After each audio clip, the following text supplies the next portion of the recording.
31 मई 1991 की सुबह देश ने आंख खोली, लेकिन हवा में एक अजीब सा सन्नाटा था। कल रात क्या हुआ, इस पर किसी को यकीन नहीं हो रहा था।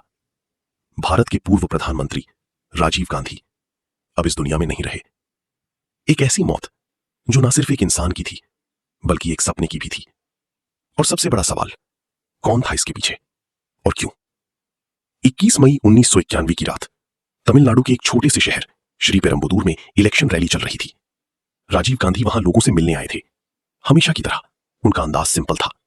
वो भीड़ के बीच जाकर लोगों से हाथ मिल रहे थे, मुस्कुराते हुए, बिना किसी डर की। उन्हें क्या पता था कि यही उनकी जिंदगी की आखिरी रात होगी। रात के करीब 10 बजे एक लड़की उनकी तरफ बढ़ रही थी।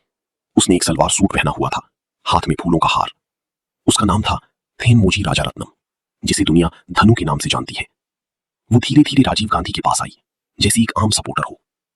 राजीव गांधी रुक गए, उससे मिलने के लिए झुक गए, और उसी पल एक जोरदार ब्लास्ट हुआ। एक पल में सब कुछ खत्म हो गया। आवाज इतनी तेज थी कि आसपास के लोग कुछ समझ ही नहीं पाए। धूल, धुआं, चीखें और जमीन पर बिखरे हुए जिस्म। उस ब्लास्ट ने राजीव गांधी की जान ले ली, और साथ ही 14 और लोगों की भी। पूरा देश शॉक में था। कैसे हो सकता है, इतनी सिक्योरिटी के बावजूद? कौन था इस हमले के पीछे? इन्वेस्टिगेशन शुरू हुई और धीरे धीरे सच सामने आने लगा। इस हमले के पीछे था एक खतरनाक organisation, Liberation Tigers of Tamil Eelam, जिसे LTTE भी कहा जाता है। यह श्रीलंका का एक मिलिटेंट ग्रुप था जो तमिल लोगों के लिए अलग देश बनाना चाहता था। लेकिन सवाल यह है, LTTE को राजीव गांधी से क्या दुश्मनी थी? इसका जवाब छुपा है कुछ साल पहले के एक फैसले में। 1987 में राजीव गांधी ने श्रीलंका के साथ एक अग्रीमेंट साइन किया था, इंडो श्रीलंका अकॉर्ड। इस अग्रीमेंट के तहत इंडिया ने अपनी आर्मी श्रीलंका भेजी, जिसे कहा गया इंडियन पीस कीपिंग फोर्स। उनका काम था वहां शांति बनाना। लेकिन यह मिशन उल्टा पड़ गया। IPKF और LTTE के बीच भयंकर लड़ाई हुई। LTTE को लगा राजीव गांधी ने उनके खिलाफ कदम उठाया है, और वहीं से शुरू हुई नफरत, जो बदल गई बदले में। इन्वेस्टिगेशन में पता चला कि यह एक सुसाइड मिशन था। धनु ने अपने शरीर पर बॉम्ब बांध रखा था। जैसे ही राजीव गांधी उसके पास आए, उसने खुद को उड़ा लिया। यह भारत के इतिहास का पहला सुसाइड बॉम्बिंग अटैक था। CBI ने इस केस की जांच की और एक स्पेशल टीम बनाई गई।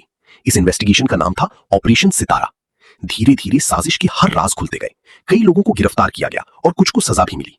इस केस में एक और नाम बहुत चर्चा में आया, नलिनी श्रीहरन। वो इस कंस्पिरेसी का हिस्सा थी और उसे लाइफ इंप्रिजनमेंट दी गई। इसके अलावा और भी लोग थे जिन्हें दोषी पाया गया।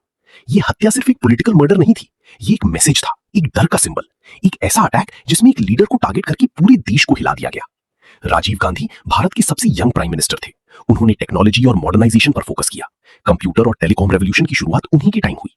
उनका सपना था एक मॉडर्न इंडिया बनाना,